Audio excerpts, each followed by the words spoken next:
संस्मरण सुमन। माँ ने कहा था, सन 1892 की घटना है। उस समय गांधी जी लंदन में बैरिस्टर बनने गए थे। वहाँ उनकी कोट्स नाम के एक अंग्रेज से गहरी मित्रता हो गई।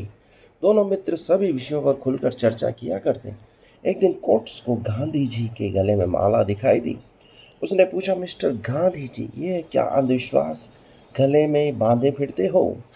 मित्र, यह माँ का प्रसाद है। माँ ने कहा था, तू इस माला को गले से मत उतारना, भगवान तेरी रक्षा करेगा। तो क्या तुम माँ के कहने पर इतना विश्वास करते हो? मैं विश्वास करूँ या न करूँ, मेरी माँ तो विश्वास करती है। मैं इसे यूं ही नहीं फेंक सकता। जब ये टूट जाएगी तब दूसरी मंगाकर पहनूंगा। गांधी जी की मात्र भक्ति देखकर अंग्रेज मित्र सन्न रह गए। मन ही मन कहने लगा, तो गांधी जी इसलिए माला नहीं उतारेगा कि उसने पहनने को माता श्री ने दिया है। फल की भेंट। सन 1944 में जेल से छूटने के बाद स्वास्थ्य सुधारने के लिए गांधी जी जूहू के एक मित्र के घर पर ठहरे हुए थे। दर्शनों के लिए सुबह से शाम तक जनता की भीड़ लगी रहती, पर डॉक्टरों की राय थी कि गांधी जी को बहुत लोगों से न मिलने दिया जाए। इसलिए श्रीमती सरोजनी नायडू ने यह कार्य अपने हाथों में ले लिया।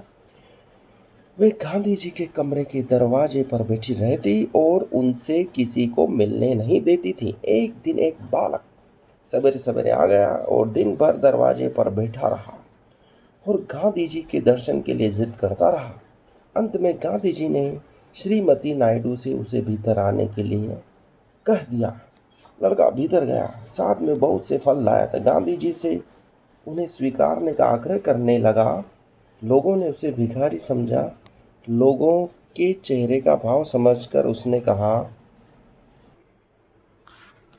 महात्मा जी, मैं भिखारी नहीं हूँ। मैंने जब से आपके जेल से छूटने की खबर सुनी है तब से कुली का काम करके कुछ कमाई की है।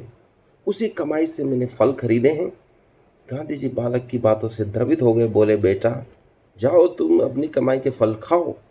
पर लड़के ने एक भी फल नहीं छुआ। बोला, महात्मा जी, यदि आप खाएंगे तो मेरा पेट भर जाएगा। इतना कहकर वह झटपट कमरे से बाहर हो गया। उसके चेहरे पर खुशी नाच रही थी। इतना प्रेम करते थे बच्चे भी महात्मा गांधी जी को। भाषा की गुलामी कब तक। एक बार गांधी जी दिल्ली में भंगी कॉलोनी में ठहरे हुए थे। वाइस राइस माउंटबेटन को एक महत्वपूर्ण पत्र लिख रहे थे। इतने में उनके कानों में बाहर खड़े भाई बहन की अंग्रेजी बातें सुनाई पड़ी। गांधी जी ने उन लोगों को अपने पास बुलाया और पूछा, बोलो तुम कौन हो? उन्होंने कहा, बापू, हम दोनों सगे भाई बहन हैं। तुम कहाँ के रहने वाले हो? पंजाब के।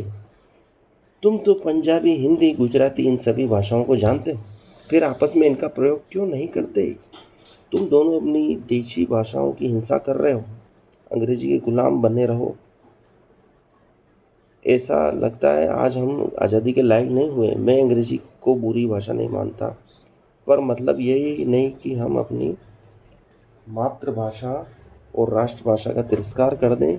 महात्मा जी की इस फटकार से दोनों भाई बहन लज्जित हो गए और उनसे क्षमा मांगी।